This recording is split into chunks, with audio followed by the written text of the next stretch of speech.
외계인은 정신체였다. 반투명한 그들의 신체는 아파트만큼 거대했다. 인류는 외계인을 눈으로 볼 수 있었지만 그들을 만질 순 없었다. 하지만 외계인은 달랐다. 그들은 인류에게 물리력을 행사할 수 있었던 것이다.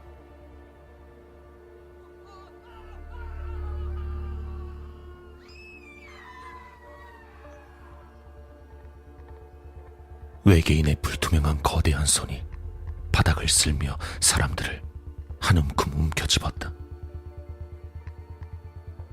그 손, 6개의 손가락은 관절이 20개는 되어 보였고 말린 오징어의 다리처럼 비효율적으로 길었다.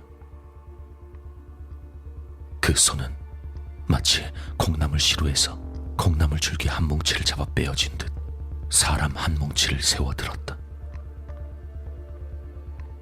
소나기 속 일렬로 늘어선 사람들의 머리는 마치 콩나물 대가리들 같았다. 20명은 됨직한 사람들은 뼈마디가 으스러질 정도의 압력으로 서로를 향해 눌려 있어 도저히 빠져나올 틈이 없었다. 횡액을 피한 지상의 사람들은 공포감과 안도감 그리고 애도의 마음으로 그들을 올려다보았다. 이미 그들은 죽은 사람이었기 때문이다. 그 무엇도 외계인을 막을 수 없었다. 사람들의 비명과 절규가 소나기에서 크게 메아리쳤다. 그 모든 소음을 씹어먹는 외계인의 음성이 곧 울려 퍼질 것이었다. 외계인의 심판이 시작된 것이다.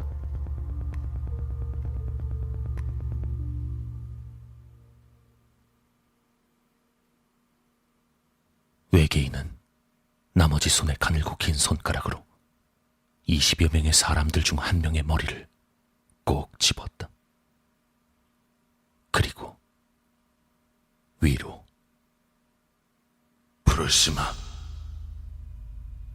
장엄한 외계인의 음성이 울려 퍼지며 콩나물 대가리를 뽑아내듯 사람의 머리가 뽑아져 나갔다. 주변으로 흩뿌려진 피분수에 소나기 속 사람들의 비명은 더욱 거세어졌지만 아랑곳 없이 외계인의 손가락은 다음 머리를 선택했다. 브루시마 나스. 지상의 사람들은 고개를 돌렸고 반투명한 외계인의 신체를 통과하여 떨어지는 피의 비를 피해 달렸다. 소나기 속 모든 머리들이 분리될 때까지 외계인의 심판은 계속되었다. 부르시마. 부르시마 나스. 부르시마. 부르시마 나스. 더 이상 소나기에서 비명은 없었다. 떨어지는 빗물은 비를 넘어 쥐어짜진 레몬즙처럼 떨어져 바닥을 붉게 페인트 칠했다. 하지만 그 이후는 콩나물과는 달랐다. 외계인은 사람들을 콩나물처럼 잘 다듬어 놓고 기껏 다듬어 놓은 소나기의 신체들을 미련 없이 바닥으로 털어버린 것이었다.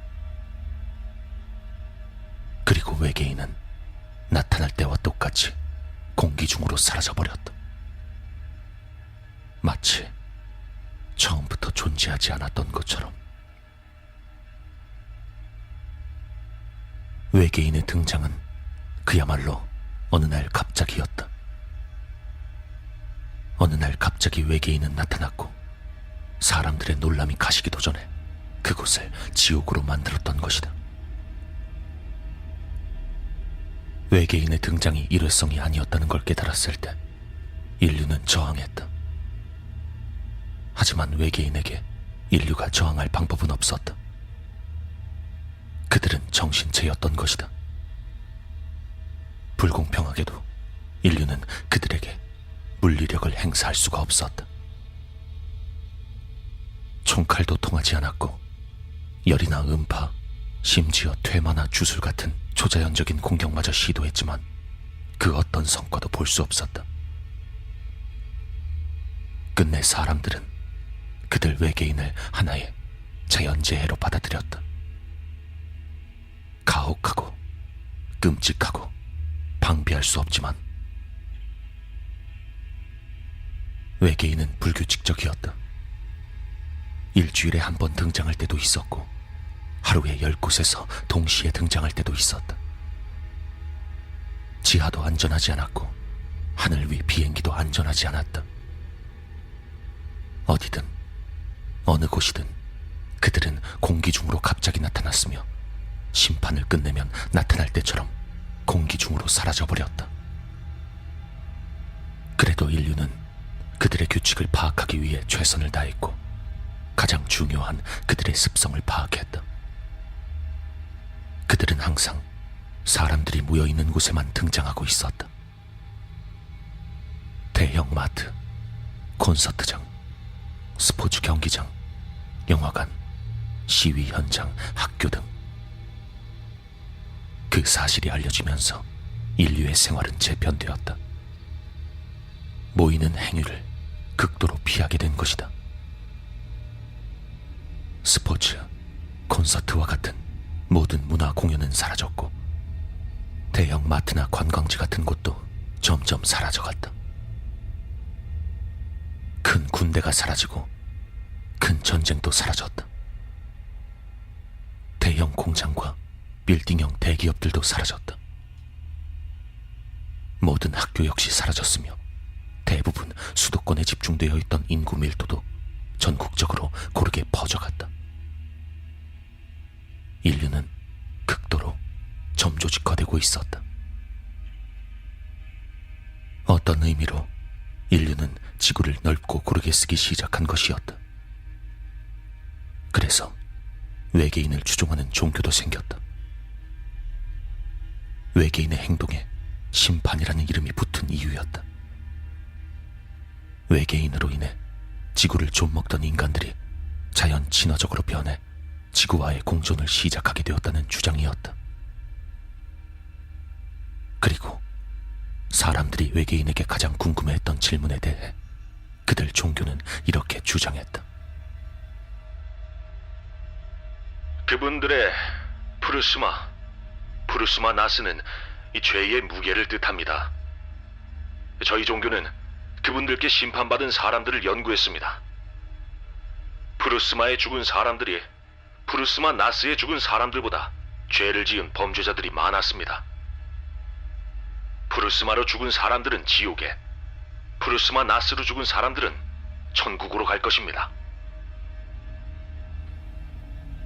당연히 그들의 주장은 배척됐다.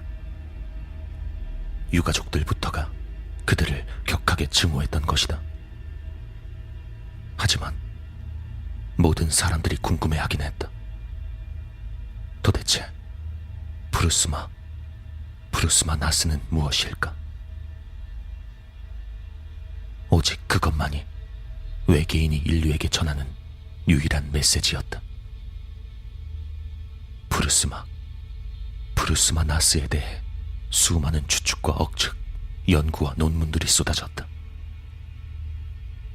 어떤 과학자는 외계인은 정신체이기 때문에 사람을 죽이며 정신을 먹는 것이며 그것이 정신을 씹는 소리라고 주장했다.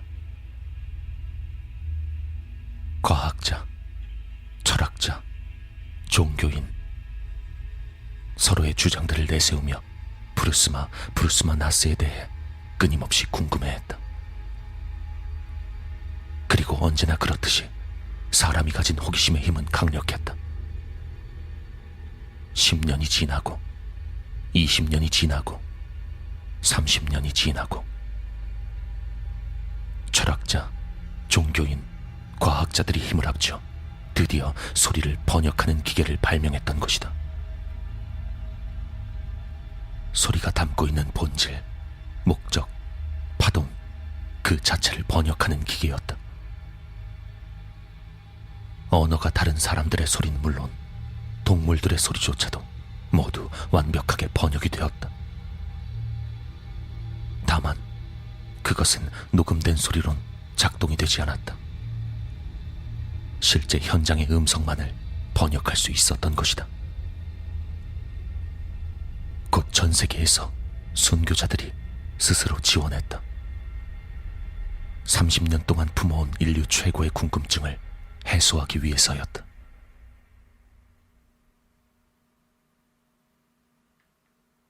넓은 운동장 중앙에 100여 명의 순교자들이 뭉쳐 있었다.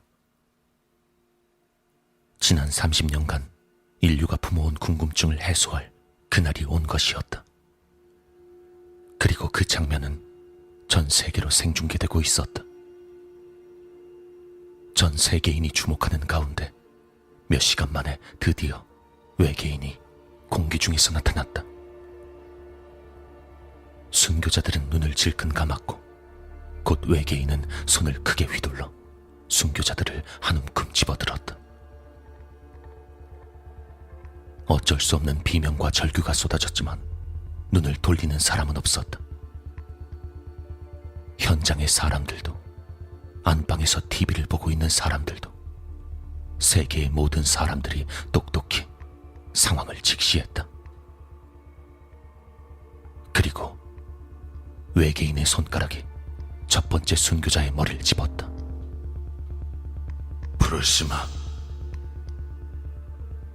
순교자의 머리가 뽑혀져 나가고 카메라는 번역기 앞에 서 있는 과학자를 비추었다. 곧이어 두 번째 순교자의 머리가 뽑혀져 나갔다. 부르시마 나스. 기계를 들여다보고 있는 과학자의 몸이 점점 굳어갔다. 그 와중에도 외계인의 심판은 계속되고 있었다. 부르시마. 부르시마 나스. 부르시마. 부르시마 나스. 번역을 해줘야 할 과학자는 아무런 말을 하지 않았다. 전 세계 사람들의 궁금증은 폭발했다. 도대체 왜? 무엇이길래? 결국 한 명의 순교자가 달려와 과학자를 잡아 흔들었다. 이봐, 도대체 뭐야? 저들의 메시지가 뭐냐고? 부르시마. 부르시마 나스. 부르시마. 한 명 한 명 순교자들의 피가 흩뿌려지고 지상에 남은 순교자들이 과학자에게 달려들었다. 부르시마. 당신 뭐하고 있어? 빨리 번역하라고! 뭐냐고! 부르시마 나스. 그리고 곧 과학자는 부르시마. 일생일대의 멍한 얼굴로 부르시마 나스. 전 세계로 생중되는 카메라로 전 세계인에게 외계인의 브루스마 나스를 번역했다. 부르시마. 부르시마 나스. 부르시마. 부르시마 나스. 사랑한다. 사랑하지 않는다. 사랑한다. 사랑하지 않는다.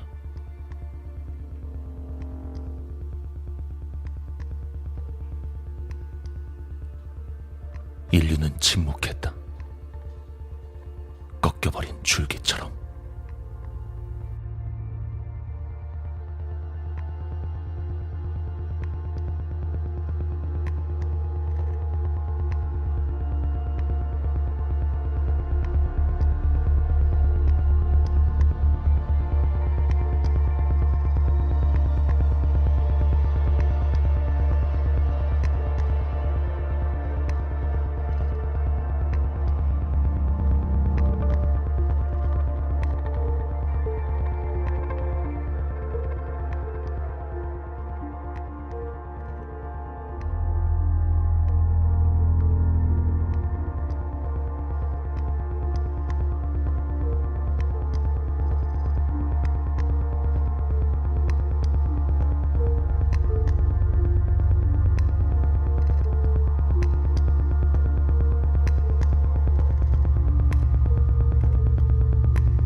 프로시마, 사랑한다. 프로시마 나스. 사랑하지 않는다.